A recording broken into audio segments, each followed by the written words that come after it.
Greetings, people of the world. Matthew back with you here at Navora Autism for the continuation of Let's Play Eternal Sonata. So last time we were able to complete our journey through the Adagio Swamp and made our way over here to the Cantabile Inn, where we took shelter for the night with our current party.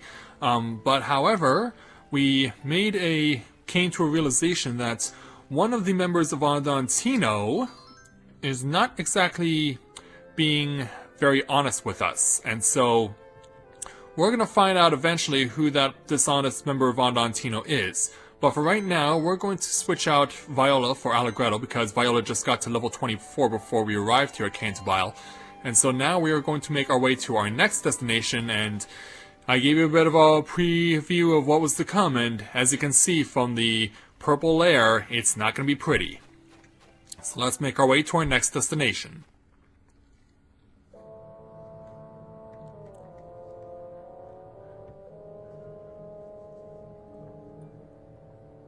We'll reach the town of Andante just after these woods.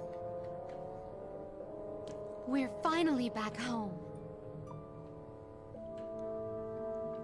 Not everyone's looking at each other because something's definitely afoot. But yeah, this is what we have to get through.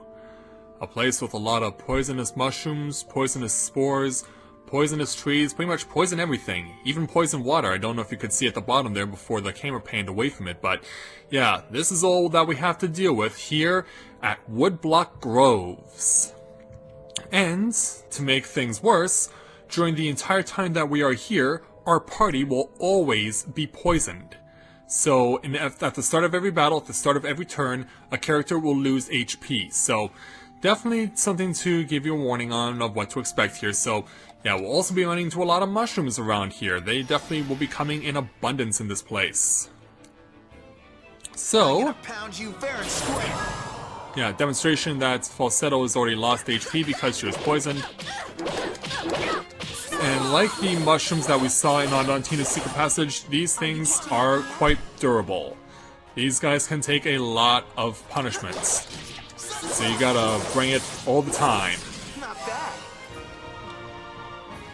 And this one's going in the direction of Jazz, but thankfully it's not attacking. Yeah, sometimes they'll get to their destination and they won't necessarily launch an attack, but here they did.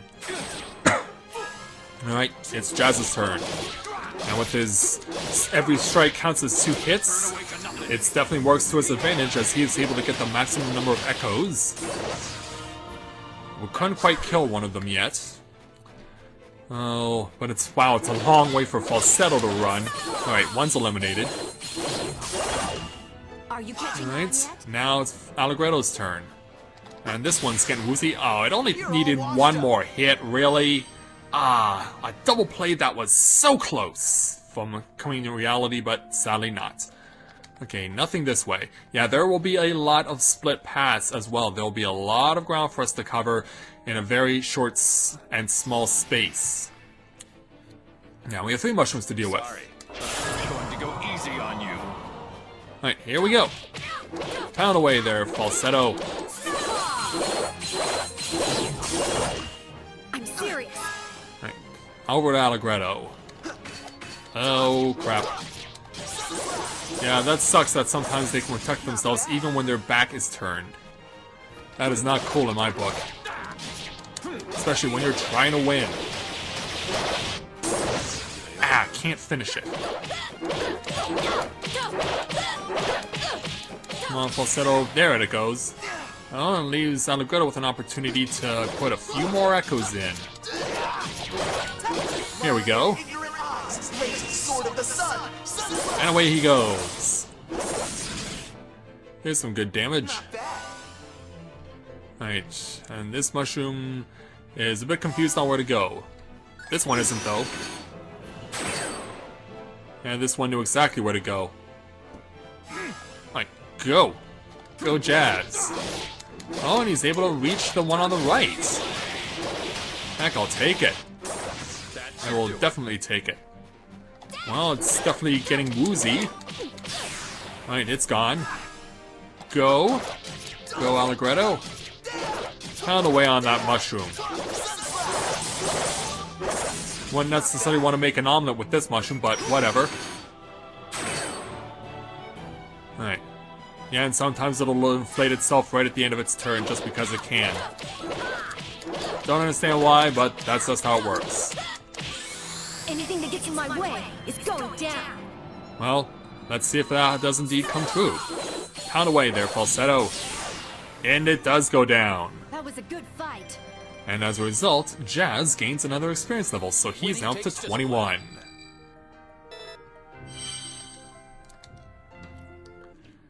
Alright, continuing on here. And more mushrooms to fight off. Yeah, like I said, this is pretty much there. Other than a few rare instances, this is all we're going to be fighting.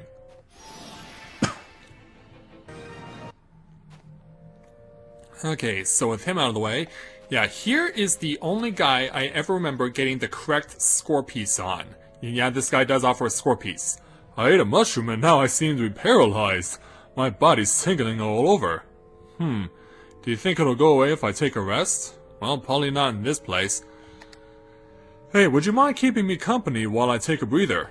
So yeah, you performed the score session with this guy. And the first score piece that we got back in Go Village, this is the one that you use on this guy.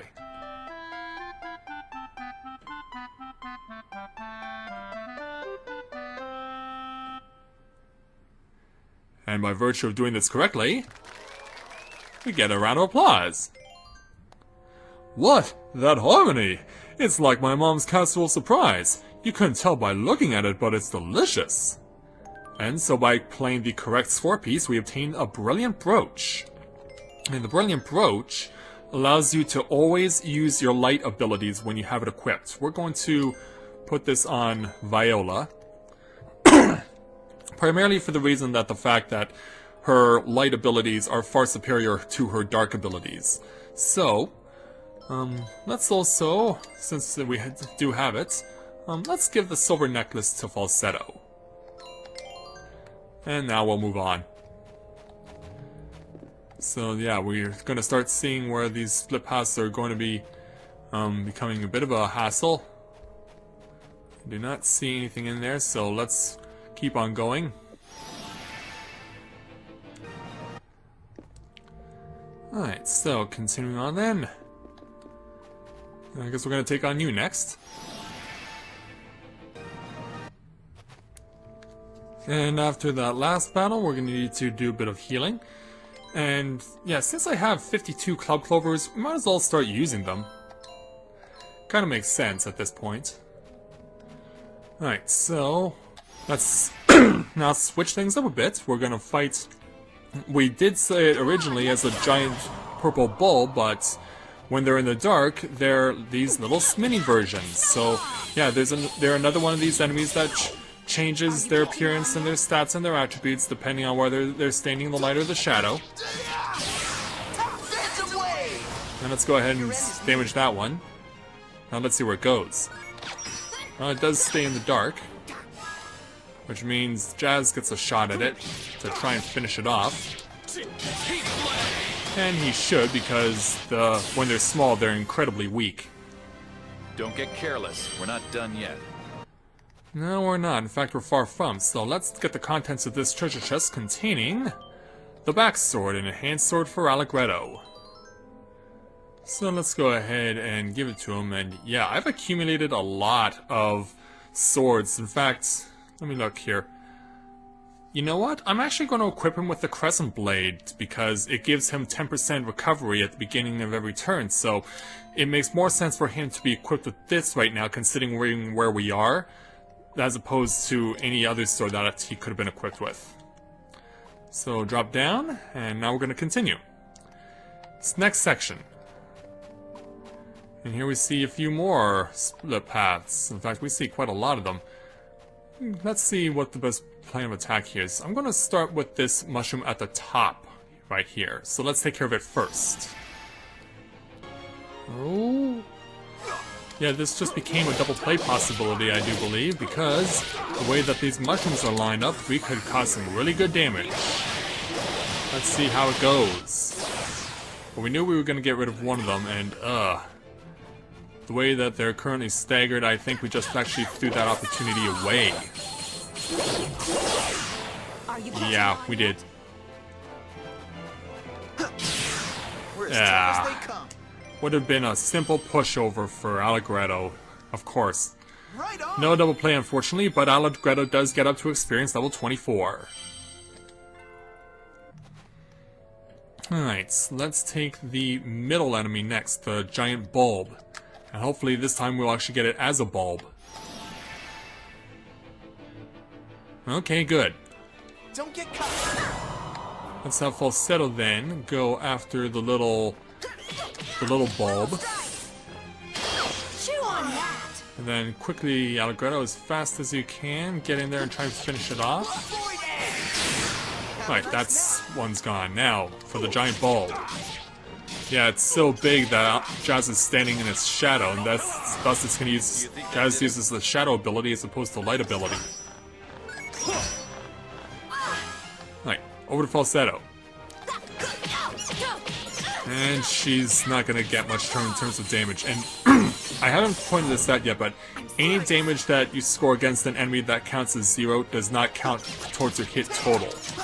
It basically counts it as a miss of the enemy, essentially. And therefore, as you can see, my hit counter at the right of the screen is not accumulating. But Falsetto did do enough damage with her special ability to kill the bulb off. And so with that taken care of, let's go ahead and finish this. Okay, that takes care of the enemies in this cluster. Now to see if we missed anything. Let's try to remember if there's actually a passage to get back up from here. I think there is. Oh yeah, right here. Oh, come on. Yeah, there we go. There we go. Yeah, I just want to make sure I cover everything. Because I do believe there is a chest. Yeah, there is. Let's see what's inside. The Falchion, an enhanced sword for Jazz, an enhanced longsword. So, let's go ahead and give it to him and give him an extra 13 points on attack. Yeah, well, a well-hidden chest, but I could see it. I was able to see it, fortunately, and so now that we've increased Jazz's attack, that should make things a little bit easier. So now let's take on this giant bulb. Alright, and so we need to give some recovery to Falsetto after that last turn. Alright, so a couple of peach cookies her way to help her out. And as you can see over on the horizon, yeah, we have another chest to find, so let's see if we can go get our hands on it. So yeah, I gotta do a bit of a crazy path to get to it. And in the previous battle, Falsetto got up to 21. So now I believe we want to drop down, yeah, we do want to drop down this direction. We're gonna land right on the mushroom. Ah, not quite. Alright, so, just want to make sure I know where I'm going. Well, I guess it's a choice between one or the other, so I might as well take this one first. Ooh. Things just opened up here for maybe not a triple play, but definitely a double play. We'll see where this goes. And away up goes Jazz. Oh, that one mushroom is defending. I could have just taken that opportunity away. Let's see what Falsetto can do. And she can definitely tally up the hits in a hurry. Let's see what happens.